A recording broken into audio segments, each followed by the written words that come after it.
Late Merry Christmas, you fucks. Robin, did you remember to pack the picnic hamper? I'm doing that. Sally, dearest, just wait a fucking second. Jesus Christ. Can a man have a moment? The hamper is a cute little knick-knack made of wicker. The Wicker Man. It looks like something Red Riding Hood might carry on their way to Grandma's house, skipping through the forest on her way to see the wolf. Sally tried her hardest to make today as perfect as possible.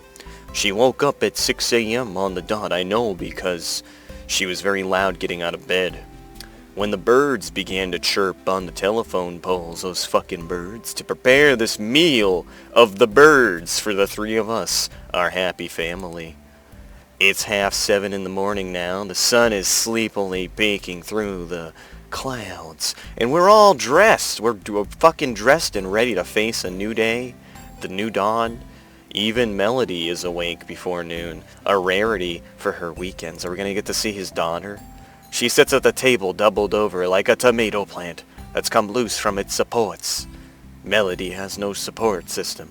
She nurses a cup of coffee in her pale hands, hiding behind her curtains of long black hair, so it's hard to see her face. You don't find any of this suspicious, Robin? Well, at least she's awake. That's something, I suppose. No, Robin. Don't say I suppose. That's my thing, Robin. I take the basket with me and nudge my way through the front door. The boot of the car is already open, loaded with umbrellas and raincoats. They stuff so many umbrellas in that boot. It seems like a bit of a odd mix, packing items used to protect oneself from the rain, and a picnic basket, plus basket. What? They seemed mutually exclusive somehow. Oh, blanket. My bad, Robin. Oh well, if Sally wants to have a picnic in the rain, I suppose that's what we'll have. Soggy or not, just like my pants. Sally's sandwiches are always nice taste, just like her pussy. I deposit the basket in the boot, along with the basket, in the blanket, and the pussy, along with the umbrellas. Then turn back towards the house. I don't make it more than 3 paces, however, when I pause, scared out of my fucking mind. There's something soft rubbing against my leg. A distinctly familiar sensation. Oh no. Oh no, it's a cat. A black cat. I know. Right away, it isn't Belle. Belle's eyes were far greener than that, and much, much more demonic and satanic. But this cat still catches me off guard, off of all of my guard. It feels like an omen, an evil omen, a portent of misfortunes, and of omens. Almonds! Sally! Robin, what are you doing? Are you trying to fuck that cat? I jump guiltily. No, I'm not trying to fuck this cat. I'm trying to fuck another cat. It's a cat girl. It's totally not bestiality. Though I don't know why I feel guilty. I'm not doing anything wrong. You know, it can't be Belle, because Belle is probably Melody. Oh, nothing. I was waylaid, that's all. I have jet lag. I woke up with Waylaid? I start to panic. Why am I panicking? There's nothing suspicious about being nuzzled by a cat, is there? Nothing odd about cats nuzzle. Oh, I see you've made a friend. How cute. Oh, yeah. I'm so popular with cats. A real pussy man. Wait. No, a real man who gets... I'm an alpha Chad. I'm Robin the alpha Chad. I've seen a black cat a lot like this one hanging around the neighborhood lately. Oh yeah? You don't say. It was most a peculiar thing. Such bright green eyes. Very demonic. Oh really? That's... Never seen that cat in my life. That would explain why Belle seems to know almost everything about me. Does she slink around my front garden often? Trying to peer into our windows like some kind... Does she watch me fuck Do I fuck Sally? Does Sally fuck me? The thought is unsettling. I can't remember the last time I fucked Sally. I haven't seen the cat with bright green eyes for a while now, though. I think she was a stray. Didn't have a collar. I bet she was abandoned. Poor thing. Whoever abandoned that poor cat is certainly some sort of sadistic music teacher. Sally sighs. People really are horrible. They think a cat is something for Christmas, but can't commit to them for life. I feel sorry for her. That cat with the demon eyes. If only you knew, Sal, you would not feel sorry for that demon cat. If Sally hates people who can't commit to keeping a pet, I'd hate to know what she would think about me. I can't even commit to my own wife. Or my own life. Yeah, but I don't tell Sally this, I can't. There's just no way. If she knew, I'd never be able to grab the bug-out bag and flee the country. She'd think I'd lost my mind about the Illuminati. For a few moments, I wonder if I have about the Bilderberg Group. But then I remember Bohemian Grove and all the presidents. Ah, the drive to Whitby. We're going to Whitby! We're gonna find some goth girls in Whitby. Is more or less uneventful. Are we actually going to Whitby just because of... Okay. Melly sits in the... I wonder how far Whitby is. Melly sits in the back of the car, curled up on herself with her head against the window so that I can't see her face. Obviously, so I can't know it's Belle. But she doesn't say anything, so that I don't know it's her voice. The demon voice. I didn't expect her to. She's very quiet. Is my daughter a mute? Obviously not. I can see her face in the rearview mirror every once in a while. She's plugged into the MP3 player. Ah, the good old days of MP3. I remember when I had a disc player.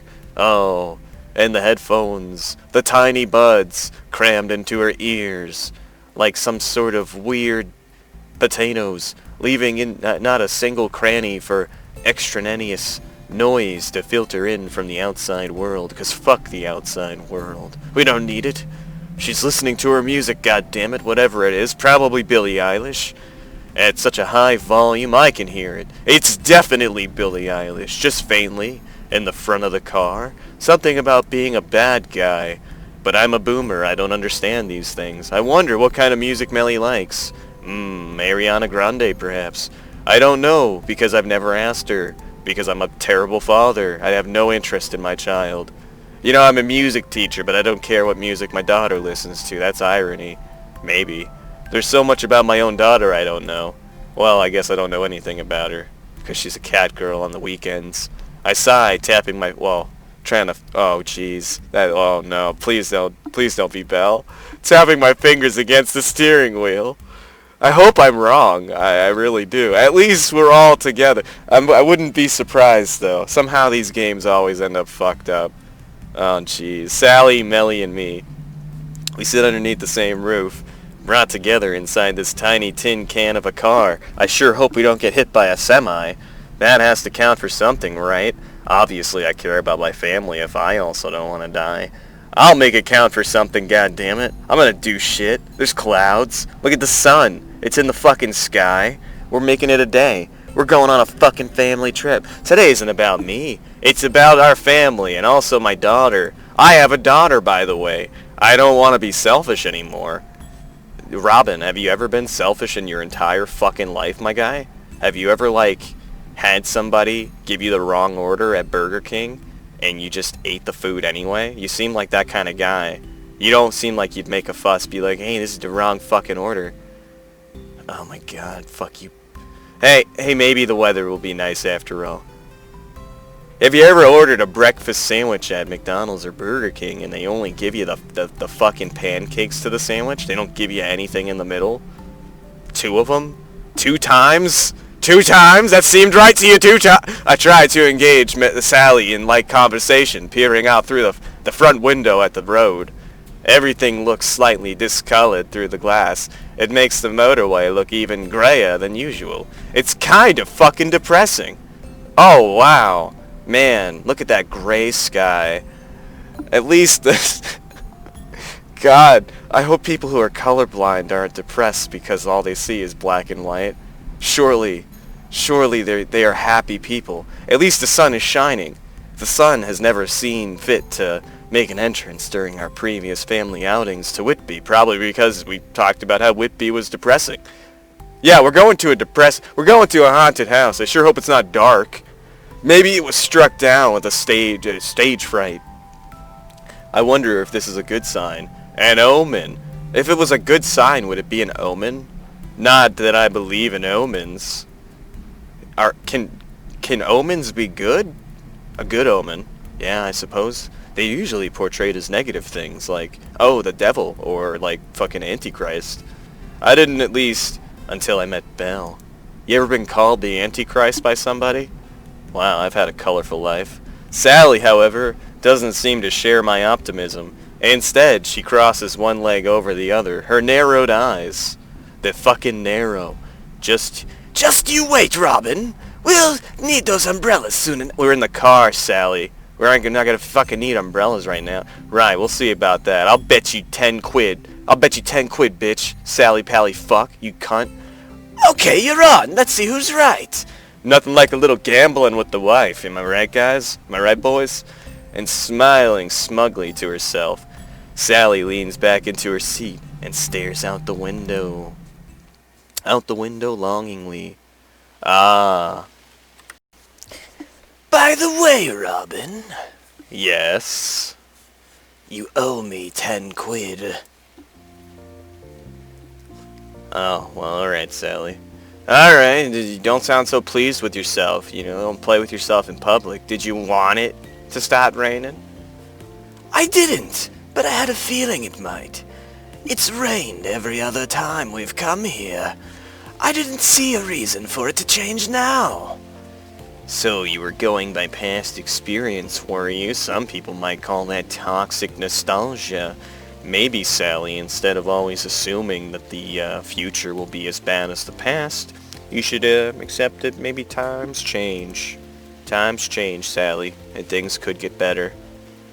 Yes, that and the fact it clearly said it was going to rain on the news this morning. Oh, so you're just a cunt. I was trying to be reassuring, Sally, but you just had to ruin it. You had to ruin this sweet, tender moment. You bitch. I take a step backwards as though wounded, my eyes comically wide. You mean you were cheating this whole time? Cheating on me, Sally? With who? Is Melly's real father that therapist guy? The doctor guy? The prescription guy? What's a pediatrician? Is he a pediatrician? Is he a fucking pediatrician, Sally? I wouldn't call it cheating. It's more like sucking dick or, anal. Using whatever resources you have at hand to ensure your victory. Well, that makes you sound like a whore, Sally. You can use however many pretty words you want, Sally Pally, but it sounds like cheating to me. They'd throw you out of Vegas on the spot for sure. They'd throw you out of the Vatican. Oh man, you harlot. Sally only smiles, nudging me into the side with her elbow, reminding me that it is, in fact, cheaper to keep her. It's a good thing we aren't in Vegas then, isn't it? Or else we'd get married again and you'd be divorced for a second time. Oh, you're evil. Practically the devil incarnate. Except that I know who the real devil is. I know who the actual El Diablo is here. And isn't that why you married me? Because you thought I was the devil? Maybe it was. I have always wanted to make a pact with the devil.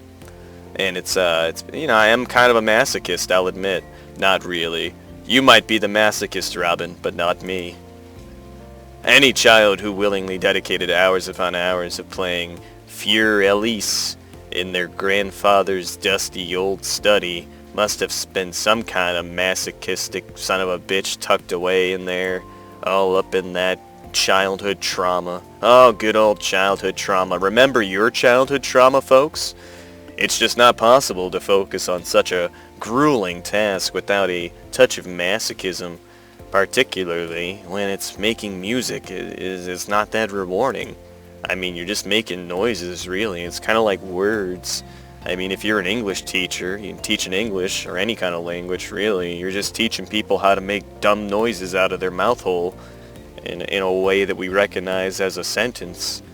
Not instantly, at least. You have to work on it, kind of like marriage. I wonder if the wedding band on my finger is another strike against me, or perhaps some sort of, punishment levied against me should I fuck up and get divorced. Don't divorce me, Sally. I don't want to end up like Beat Cop. The three of us, Sally, Melly, and I, are trampling dutifully around the ruined Whitby Abbey located high, high, high up on its hill. It's so fucking high, just like me. As Sally predicted, the rain still hasn't let up. It's not particularly strong rain, more like a weak baby rain, more like a light ever-present mist, more like a little bitch-ass rain can't rain nothing on me, bitch. But it's enough to make me shiver all the same. Oh God, Robin, you're a coward. Thank goodness Sally had the foresight to pack those umbrellas. Otherwise, we'd fucking drowned like a family of drowned rats. Drowned baby rats who have to climb on the carcass of their mother to escape their watery graves. Given the rain, Whitby Abbey is devoid of tourists. I suppose most people don't fancy wandering around a bunch of old fucking ruins that are probably haunted. You're gonna bring back Casper, even if they are very, very old ruins full of ghosts. When there's a chance they might get wet, like me. Oh wait, I really don't mind being wet in the rain. It makes everything more private, except that it's out in public. It's kind of like a public shower in your clothes. This abbey has a long history. Apparently, it's Diagon Alley, where Bram Stoker came to stroke his Bram and draw his inspiration for Dracula, as well as probably Harry Potter, maybe Harry Styles. I wonder, who the fuck is Harry Styles? I turned, examining the stone walls and vaulted arches that seem to grow out of the muddy ground. Without a roof, the abbey doesn't look like a real building. It just looks like one of those fake buildings. You know the kind, that are all over the place. I could just as well be in the ruins of Atlantis. It's wet enough. Why is Robin keep remarking on how wet it is? Stranded on the hill, pelted by the rain and the hail and the storms, I will have an encounter with God. On top of the hill, with a pale-skinned, blood-sucking monster named Belle. A few days ago, I would have shaken my head at this foolish fancy and snorted at my own self-indulgence. Now, however, I'm super paranoid because there's a demon trying to kill me. It doesn't seem too far out of the realms of possibility or reality. I've already met Belle, and she's about as vampy as they come, minus the sharpened scissors, of course, but still a lot of the sucking part. I mean that Belle sucks, like she's not good, like she's bad, she's booty, but not good booty, you know, like bad booty, and not the other way, if you were wondering. The wind is beginning to pick up. It whips at the umbrella held in my hand. I'd like to make a joke about that, but it'd be highly inappropriate, threatening to blow it inside out, you know, like a pussy. I hate it when that happens, especially with pussy. It's so embarrassing, particularly when other people start to stare at you in the street. You ever cause a chick to prolapse in the street? Crazy. As though it's never happened to them. Yeah, like you never caused a chick to prolapse in the street. Fortunately, Melly, Sally, and I are the only ones here. And this isn't the internet. Or is it? If I fail to control my wild umbrella... Oh my god, this wild umbrella! Grappling with, I gotta tame it with its bullfighter might, attempting to avoid the horns of the designated bull. Nobody else will be around to see me fall in the line of duty, the call of duty. I think I might have mixed the similes up a little bit there. Well, I'm not a translator like Sally, I'm just a music teacher. What the fuck do I know? Speaking of Millie, I'm not sure where she is. I think she went off on her own to turn into a cat girl and to explore the ruins. To probably find some ghosts. Ugh, we're gonna have the Grudge come home with us. I don't get a chance to talk to her, but I swear she was smiling. That, at least, was a comfort. She likes the ghosts. She loves Casper. She watched it like 30 times as a child. Hey! Oh. Hey, Robin! Huh? I was so, ensconced in my own thoughts, I almost forgot that Sally was here, and forgot to use my split personalities. Maybe it's because of this hill. High places do that to me. They get me high. They draw me in on their own personal little reverie, and I start to blank everything else out because I mean, when you're at the top of a mountain, do you really want to think about work? You really want to think about your life, how mundane everything is, how none of your accomplishments that you wanted for yourself are ever fulfilled? What is it, Sal? I'm not really a fan of all this rain. I think I might go to Greens. Who's the tea shop? What is Greens? Of course I mean the tea shop. Where else would I mean? I don't know, maybe Melly's real father's house. Maybe he lives here.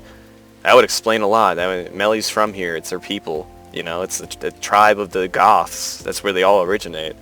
It's a fair point.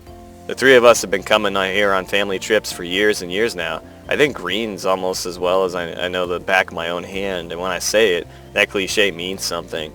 Yeah, she fucks Green every time we come here. It's crazy. You know, I think she got pregnant here actually that one trip, and then we had Melly. It's funny.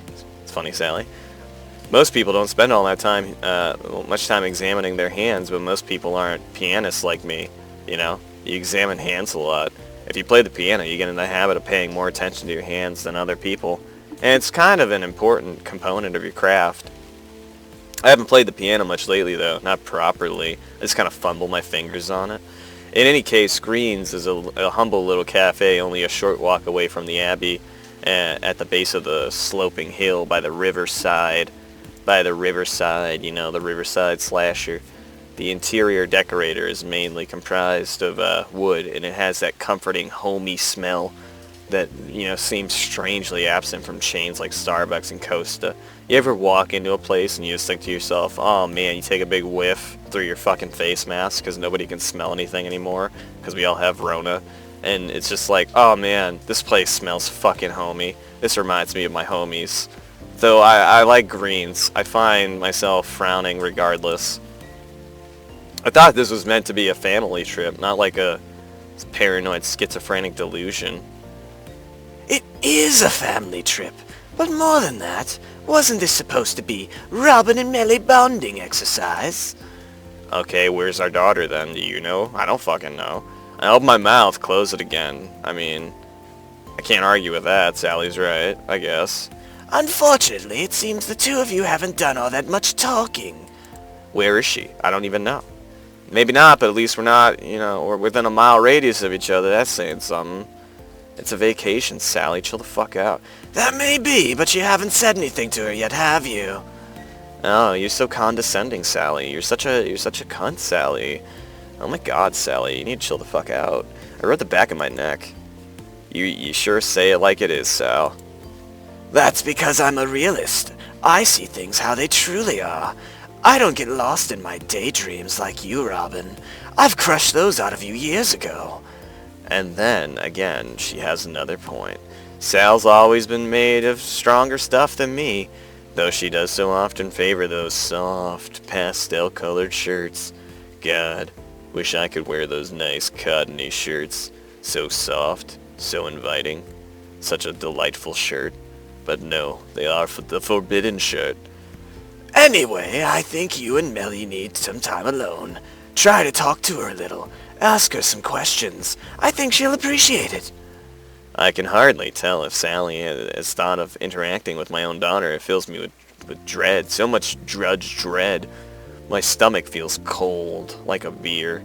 I think I've just swallowed a mouthful of dirty water from the bottom of a well. It's a fucking grudge well. I gulped that water down. Hell yeah. Hey, you ever think about, like, so the grudge being in the well, right? Or whatever. What's her name? No, that's the ring. I'm thinking of the wrong thing. So the ring, she's in the well, right? Is that essentially just like bathwater for her at that point? Like, could she bottle that up and sell that? Would you buy some ring fucking bathwater? Like Belle Delphine bathwater? I'd gulp that shit. Well, we all need to face up to our fears eventually. I know deep down what I'm scared of isn't Melly, not really, no. It's disappointing her that I'm scared of. Yeah, no man wants to be a disappointment to their only child.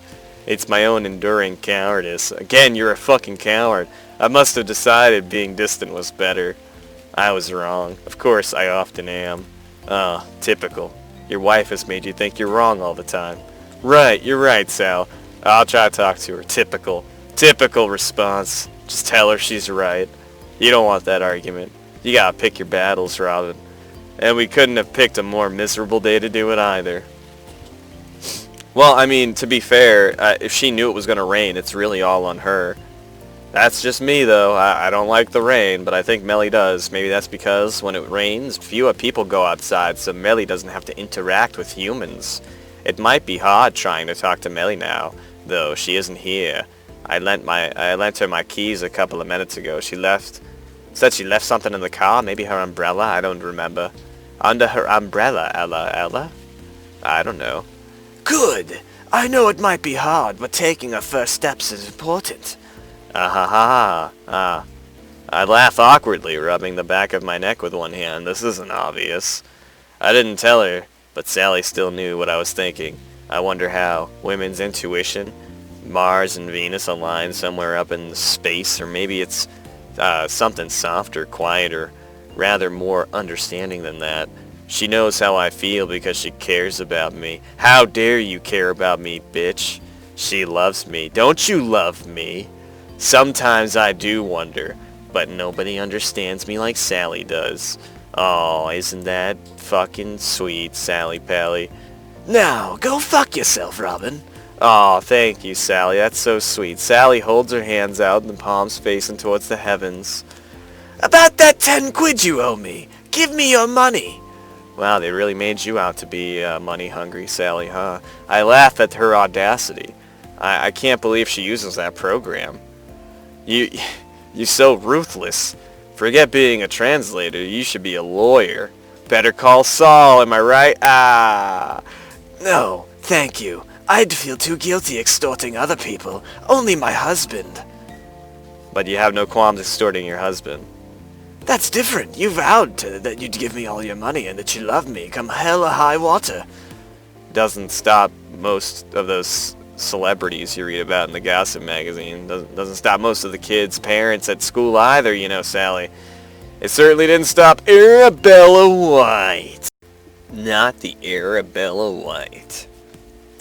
Yes, well, you just try to divorce me, Robin. Hell hath no fury, you know. Is that a threat? You know, that's how wives end up dead, Sally. I know. You ever watch any of those murder mystery shows? You ever wonder how that happens? You know? With a small smile, I take my wallet out of my pocket and hand over the money to Sally. You know, it's one of those things like the Bill Burr, like, comedy sketch. You get bit by a snake, what's the thing? What's the first thing people ask you? Were you fucking with it? But no, you know, wives just end up dead. It's crazy. Here you go. Don't spend it all in once. Thank you kindly. Now give me another 10. No. Sally takes the money out of my hand and slips the slightly crumpled $10 pound note into her, or 10 euro, whatever, I don't know, into her fucking pocket. Is it a pound or a euro? In for a pound, in for a euro, am I right? I watch, framed by the ruins of Whitby Alley, as Sally walks down the hill, her blonde bun pinned to the top of her head, bouncing with every single step she takes. Every time I see Whitby, I think of, like, White Castle. You guys have White Castle? White Castle's pretty good. Even after all these years, she's still the same old Sally I married, my Sally Pally. God, she hates White Castle. I hate that bitch. I shake my head, sighing. Guilt creeps up on me, an almost palpable thing with cold, cold hands that makes me shiver. What on earth am I doing to Sally, to Melly? This needs to stop. I need to stop it all now. What started as an innocent distraction has gone too far. I'm starting to get scared. I must be scared, otherwise I wouldn't be shaking like this. It's not like it's cold and raining or anything. Oh no. Oh God, no. It can't be. Who is this mystery person? So she's finally gone. Thank God. I thought she was never going to... We all know it's her. I might as well do the voice. I thought she was never going to leave. I feel those familiar hands. No longer a figment of my imagination, but unquestionably, unabashedly real, looped around my back. The touch sends shreds of ice shooting through my blood, chilling it more effectively than cold water ever could. It's Belle. I don't turn around. I stand there staring out at the roofs of the houses spread beneath me like a blanket. Oh, what a comforting blanket. Is it just my imagination, or has the wind started to pick up again? It feels even colder than it did before. So, you came back to finish the job? Of course I did. I said that I would, didn't I? I said I'd kill you last, Robin. I'm always with you, wherever you go. You can run, but you can't hide. That's odd. I thought cats didn't like the rain. I don't. That's why I'm not going to stay here long. It's making my hair frizz. I would hate for royalty like you to ruin your hair over a peasant like me. Perhaps you should take your leave. Maybe you should make like a tree and leaf. Are you telling me to go, Robin? That would be unwise. I might be. It might be unwise, but easier this way. Sure, it might be easier, but I'm not going to do what you want just because it'll make things easier for you. That's a terrible way to talk to people, Robin. Particularly people who are in love with you and that care about your well-being, Robin. Now you look here, you crazy delusional bitch.